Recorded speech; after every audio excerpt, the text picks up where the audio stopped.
کے کلام پاک کے ساتھ جس کا تعلق بن جاتا ہے اللہ تبارک و تعالی اسے بلندیاں عطا فرماتے ہیں۔ اس کلام پاک کو لانے والے جبرائیل امین تھے، اللہ تبارک و تعالی نے اسے فرشتوں کا سردار بنایا۔ اس کلام پاک، یہ کلام پاک محمد رسول اللہ پر نازل ہوا، اللہ تبارک و تعالی نے سید الانبیاء بنایا۔ یہ کلام پاک رمضان المبارک کے مہینے میں نازل ہوا، اللہ نے سید الشہور بنایا، تمام مہینوں کا سردار بنایا۔ یہ کلام پاک لیلۃ القدر میں نازل ہوا، اللہ تبارک و تعالی نے لیلۃ القدر خیر من الف شہر کہا کہ 1000 مہینوں سے اس رات میں عبادت کرنا بہتر ہے۔ یہ کلام پاک اس امت پر نازل، اس امت کے لیے نازل ہوا، اللہ نے اس کو بہترین امت بنایا۔ تو اس کلام پاک کے ساتھ جس کا تعلق بن جاتا ہے اللہ تبارک و تعالی اسے کامیابیاں عطا کرتے ہیں، اور اس کلام پاک کو جو پس پش ڈال دیتا ہے یہ کلام پاک بھی اسے چھوڑ دیتا ہے۔ بہت سارے لوگ پھر گر جاتے ہیں اس کلام پاک کی وجہ سے کہ اس کے مطابق اگر زندگی نہیں ہوگی تو پھر بلندیاں انسان کو نہیں ملیں گی، پھر عزتیں نہیں ملیں گی۔ دنیا کے اندر اگر عزتیں ہو تو عزت دنیا کی عارضی ہے، اصل عزت آخرت کی ہے۔ جو کلام پاک کے ساتھ تعلق کو جوڑ دیتا ہے اللہ دنیا میں بھی عزت عطا کرتا ہے، اللہ آخرت میں بھی عزت عطا کرتا ہے۔ بڑے بابرکت ہیں وہ لوگ جو اس قرآن کو پڑھتے ہیں، بڑی بابرکت ہے وہ آنکھیں جو اس قرآن کو دیکھتی ہے، بڑے بابرکت ہے وہ ہاتھ جو قرآن کو چھوتے ہیں، بڑے بابرکت ہے وہ تاجر جن کا پیسہ قرآن کے دین و دین کے اشاعت کے لیے لگتا ہے، بڑے بابرکت ہے وہ لوگ جو بیٹھ کر چٹائیوں پر بیٹھ کر اس کی تعلیم دیتے ہیں، بڑے بابرکت ہے وہ لوگ جو اپنے اولاد کو قرآن کا حافظ بناتے ہیں۔ فرمایا تبرک بالقرآن، قرآن سے برکت حاصل کرو، فإنہ کلام اللہ، یہ کلام اللہ ہے، یہ اللہ کی کتاب ہے۔ فلا اقسم بمواقع النجوم وإنہ لقسم لو تعلمون عظیم انہ لقرآن کریم۔ رب کریم ستاروں کی قسم کھا کر کہہ رہے ہیں کہ یہ بہت بڑی قسم ہے اگر تم جانتے ہو۔ یہ قرآن بہت عزتوں والا کتاب ہے کہ جو اس کے ساتھ اپنے تعلق کو جوڑ دیتا ہے اللہ تبارک و تعالی اسے عزت عطا فرماتے ہیں، اسے رفعت عطا فرماتے ہیں۔ دنیا میں بھی اس کے لیے کامیابی ہے، آخرت میں بھی اس کے لیے کامیابی ہے۔ یہ قرآن پاک اس امت کے لیے نازل ہوا۔ جس طریقے سے دنیا کے اندر ماں باپ ہوتے ہیں تو ماں باپ کے بھی حقوق ہوتے ہیں، بہن بھائیوں کے بھی حقوق ہوتے ہیں، بیوی میاں بیوی ہے ان کے بھی حقوق ہوتے ہیں، اولاد کے بھی حقوق ہوتے ہیں۔ تو یہ کلام پاک اس امت پر نازل ہوا تو اس کلام پاک کے بھی حقوق ہے کہ انسان ان حقوق کی پاسداری کرے، ان حقوق کی پاسداری کرے۔ جو ان حقوق کی پاسداری کرتا ہے تو سمجھو اس نے قرآن کا حق ادا کر دیا۔ قرآن کا سب سے پہلا حق کیا ہے؟ ایمان بالقرآن، کہ قرآن کریم پر ایمان لانا کہ یہ آخری کتاب ہے، کہ ایسی کتاب ہے ذالک الکتاب لا ریب فیہ، کہ اس کتاب میں کوئی شک نہیں ہے، اس کتاب میں کوئی شک نہیں ہے، یہ آخری کتاب ہے۔ فرمایا اس پر ایمان لانا یہ پہلا قرآن کریم کا حق ہے، اور یہ ایسا قرآن کریم ایسی کتاب ہے کہ یہ کلام اللہ ہے، کتاب اللہ بھی ہے، کلام اللہ بھی ہے۔ باقی جتنے انبیاء پر صحیفے کتابیں نازل ہوئی وہ ساری کتاب اللہ تھی، کلام اللہ نہیں تھی۔ فرق کیا ہے؟ تورات موسیٰ علیہ السلام پر اتری، وہ کتاب اللہ تھی، اور اسی طرح زبور داؤد علیہ السلام پر نازل ہوئی، وہ کتاب اللہ تھی۔ انجیل عیسیٰ علیہ السلام پر نازل ہوئی، وہ کتاب اللہ تھی۔ وہ اللہ کی طرف سے مکمل کتاب دیے گئے تھے، اور اسی کتاب کو تلاوت اس کی نہیں کی جاتی تھی، صرف اس کے لیے قانون تھا، مسائل تھے، اس میں مسائل دیکھے جاتے تھے۔ جس طریقے سے آج کل کے وکلاء ان کے الماریوں میں کتاب رکھے ہوئے ہوتے ہیں کہ جب ضرورت پڑے مسئلہ نکالنے کے لیے تو مسئلہ نکال دیا. تو جتنی باتیں صحیفے گزرے وہ ساری کی ساری کتاب اللہ تھی. اور یہ کلام پاک کو اللہ نے یہ اعزاز دیا. کلام کہتے ہیں تکلم کو، بات کرنے کو. یہ اللہ کا کلام ہے، اللہ کا تکلم ہے. گویا قرآن کریم اللہ کا کلام ہے کہ انسان جب کلام پڑھتا ہے یہ اللہ کا تکلم پڑھ رہا ہے. حضرت علی رضی اللہ تعالیٰ کے بارے میں آتا ہے کہ جب میرا فرماتے ہیں جب میرا جی چاہتا ہے میں اللہ سے بات کروں تو میں نماز پڑھتا ہوں. جب میرا جی کرتا ہے کہ اللہ مجھ سے بات کرے تو میں کلام اللہ پڑھتا ہوں. تو اللہ نے اس کلام کو یہ حیثیت دی ہے. یہ کلام اللہ بھی ہے، یہ کتاب اللہ بھی ہے. اور باقی جتنے بھی صحیفے تھے وہ سارے کے سارے کتاب اللہ تھے. اور پھر اِنَّا نَحْنُ نَزَّلْنَا الذِّكْرَ وَإِنَّا لَهُ لَحَافِظُونَ کہ اس کلام پاک کی ذمہ داری بھی اللہ نے لی ہے. ہم ہی اس کی حفاظت کرنے والے ہیں. اس سے پہلے جتنے بھی صحیفے نازل ہوئے سب میں تورات کا ایک صحیفہ نہیں 20 صحیفے ملیں گے. 20 قسم کے تورات آپ کو ملیں گے. اسی طرح زبور اور ان کی زبانیں بھی دنیا سے ختم ہوئی جس زبان میں یہ نازل ہوئی. اسی طریقے سے انجیل عیسیٰ علیہ السلام پر نازل ہوئی. تو انجیل کی بھی آپ کو کئی قسمیں ملیں گی. متی کی انجیل الگ ہے، مرقس کی انجیل الگ ہے، یوحنا کی انجیل الگ ہے، اسی طرح لوقا کی انجیل الگ ہے. صرف کلام پاک ایسی کتاب ہے جو جس طرح نازل ہوئی اس طرح اب تک ہے اور قیامت تک یہ کتاب ایسی رہے گی. دیگر مذاہب کی بھی اگر کتابیں دیکھ لیں، ہندو مذہب کی بھی دیکھ لیں، ان کے 4 وید ہیں، ان میں بھی کئی قسمیں ہیں. رگ کی وید الگ ہے، سام وید الگ ہے، یجر وید الگ ہے، اتھر وید الگ ہے. صرف کلام پاک ہے جو قیامت تک ایک حرف کا اس میں فرق نہیں آیا، اسی طریقے سے رہے گا. جبرائیل امین نے آپ علیہ السلام تک لے کر آئے، اس کی حفاظت کی. محمد الرسول اللہ نے اپنے امت تک پہنچا کر اس کی حفاظت کی. صحابہ نے خون کی قربانیاں دے کر اس کی حفاظت کی. اہل بیت نے خون میں لت پت ہو کر اس کلام پاک کی حفاظت کی. مفسرین نے تفسیریں لکھ کر اس کلام پاک کی حفاظت کی. مدرس نے قرآن کو پڑھا کر اس کی حفاظت کی. محدثین نے حدیث بیان کر کے اس کی حفاظت کی. فقہاء نے اس کلام پاک سے مسائل استنباط کر کے اس کی حفاظت کی. بچے نے ایک ایک لفظ محفوظ کر کے اس کلام پاک کی حفاظت کی. قرآن کرام نے قرآن کریم کے تجوید کی حفاظت کی. مجاہدین نے قانون قرآن کی حفاظت کی. فرمایا جیسے قرآن کریم محفوظ ہے اس طریقے سے جتنے بھی قرآن کریم کے ذرائع ہیں اللہ تبارک و تعالی قیامت تک ان ذرائع کو بھی محفوظ رکھیں گے. اس میں کوئی تبدیلی نہیں آئے گی.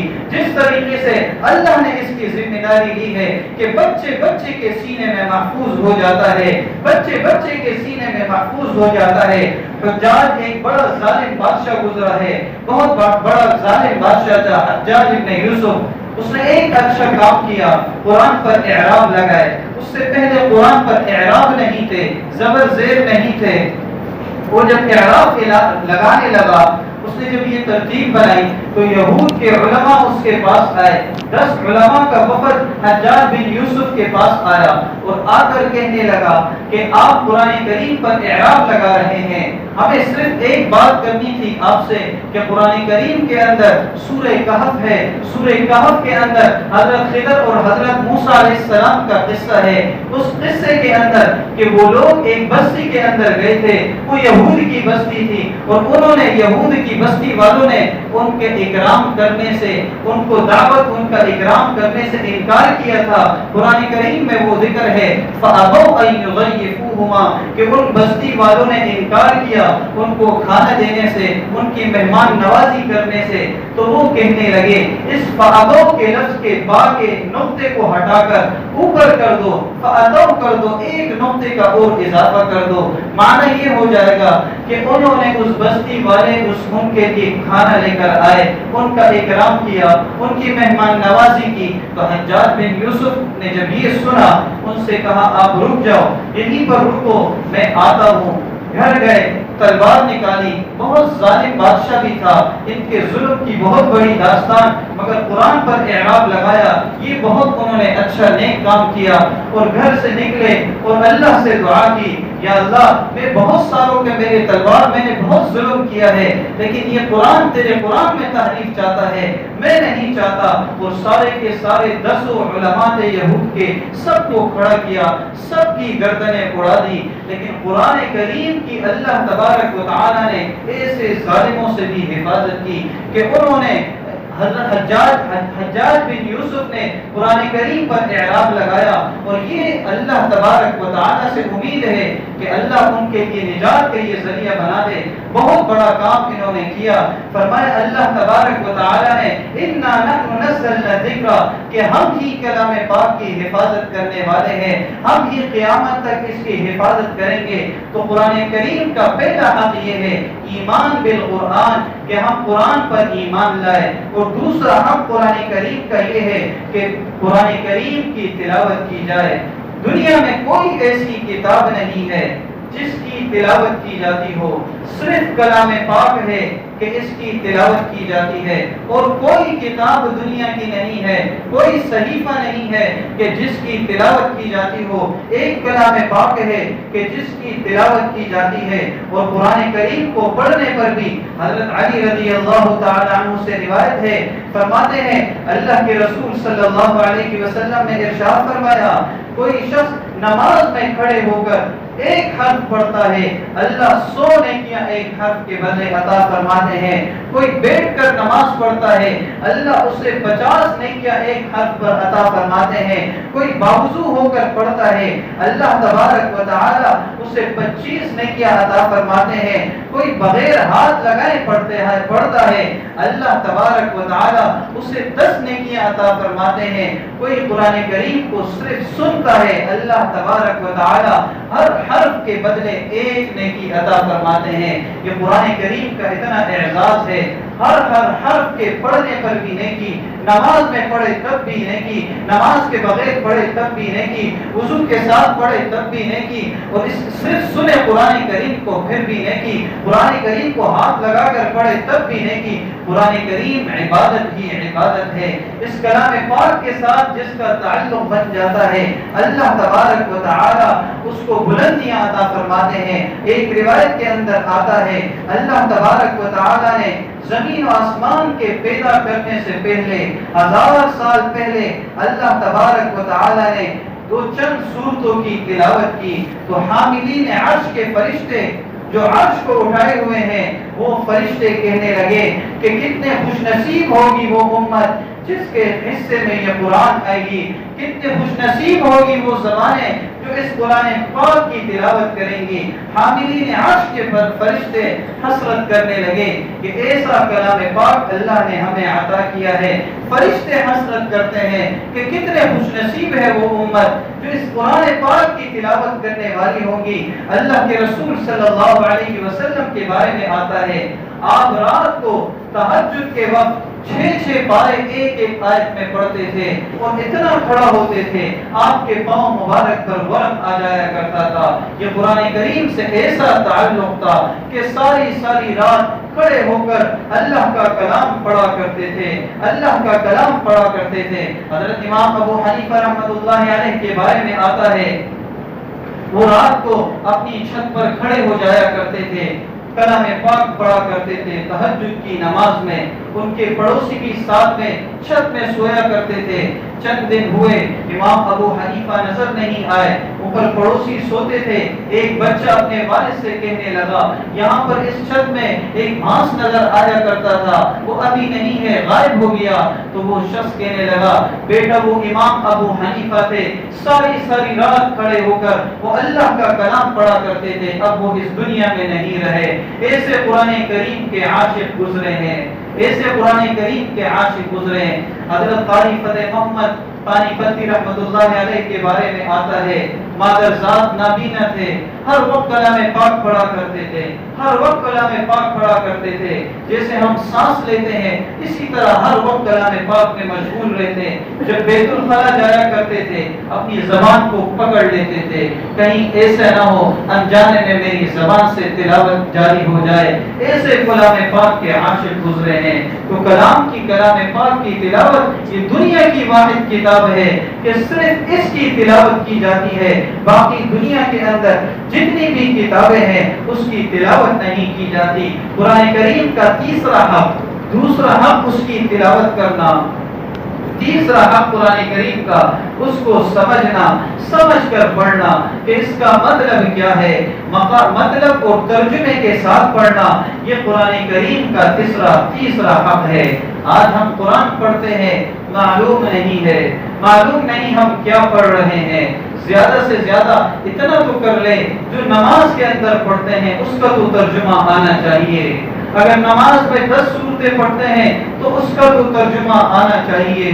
دنیا کے لیے تو وقت دے دیتے ہیں، اس کلام پاک کا یہ حق ہے انسان پر کہ پورا ترجمہ ہمیں آنا چاہیے۔ اگر اتنا نہ ہو تو کم از کم جو ہر وقت اللہ کے حضور پیش ہوتے ہیں الحمد سے والضالین تک پڑھتے ہیں، ہمیں معلوم نہیں ہم کیا دعا کر رہے ہیں، ہمیں معلوم نہیں قرآن کی تلاوت چل رہی ہے، سورتیں بھی پڑھ رہے ہیں، لیکن ہمیں معلوم نہیں ہم کیا پڑھ رہے ہیں۔ تو جو قرآن کریم نماز کے اندر پڑھتے ہیں کم از کم نماز کا ہمیں ترجمہ آنا چاہیے، اور نماز کے اندر جو سورتیں پڑھتے ہیں کم از کم اس کا ترجمہ آنا چاہیے کہ ہمیں معلوم ہو کہ اللہ ہم سے کیا کہہ رہا ہے۔ اور چوتھا حق کلام پاک کا کہ قرآن کریم پر عمل کرنا، یہ درس انقلاب ہے، یہ ایسی کتاب ہے اس پر عمل کرنا، اس کے مطابق زندگی گزارنا، یہ قرآن کریم کا چوتھا حق ہے۔ آج ہم قرآن کریم کو مانتے ہیں مگر پھر بھی گناہ کرتے ہیں، آج ہم قرآن کریم کو مانتے ہیں مگر پھر بھی سود کھاتے ہیں، آج ہم قرآن کریم کو مانتے ہیں پھر بھی غیبت کرتے ہیں، آج ہم قرآن کریم کو مانتے ہیں پھر بھی جھوٹ بولتے ہیں، آج ہم قرآن کریم کو مانتے ہیں پھر بھی حرام کھاتے ہیں، آج ہم قرآن کریم کو مانتے ہیں پھر بھی رشوت لیتے ہیں، آج ہم قرآن کریم کو مانتے ہیں پھر بھی کفر سے دوستی کرتے ہیں، کفار سے تعلق رکھتے ہیں، آج ہم قرآن کریم کو مانتے ہیں پھر بھی علماء دین سے دشمنی رکھتے ہیں۔ قرآن کریم کو انسان مانے، اس کے مطابق زندگی بسر کرے، قرآن کریم پر عمل کرے، یہ قرآن کریم کا چوتھا حق ہے۔ اور قرآن کریم کا پانچواں حق ہے کہ قرآن کریم کی تبلیغ کرنا، قرآن کی تبلیغ کرنا۔ خیرکم من تعلم القرآن وعلمہ، کہ قرآن کی انسان تبلیغ کرے۔ یہ ایسی کتاب ہے کہ انسان اس کی تبلیغ کرے، اپنی اولادوں کو بھی سکھائے، اپنے اولادوں کو بھی حافظ قرآن بنائے۔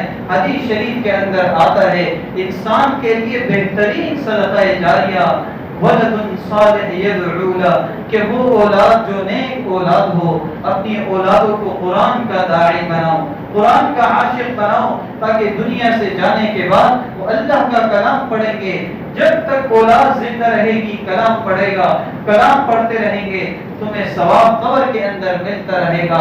پھر اس کے علاوہ اولاد اگر اپنے بچوں کو سکھائیں گے تو قیامت تک یہ سلسلہ چلتا رہے گا۔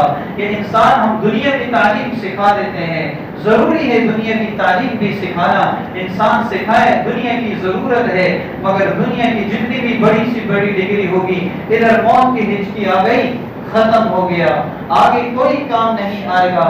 یہ قرآن کریم ایسا ساتھی ہے کہ انسان کے لیے دنیا میں بھی ساتھی ہے، قبر میں بھی ساتھی ہے، حشر کے میدان میں بھی ساتھی ہے۔ یہ قرآن کریم سے جس کا تعلق بن جاتا ہے، یہ قرآن کریم اسے جنت میں پہنچاتا ہے۔ قرآن کریم سے جس کی دشمنی ہو جاتی ہے یہ اسے جہنم میں پھینک کر چھوڑتا ہے۔ تو قرآن سے انسان اپنا تعلق بنا دے، اپنی اولادوں کو قرآن کا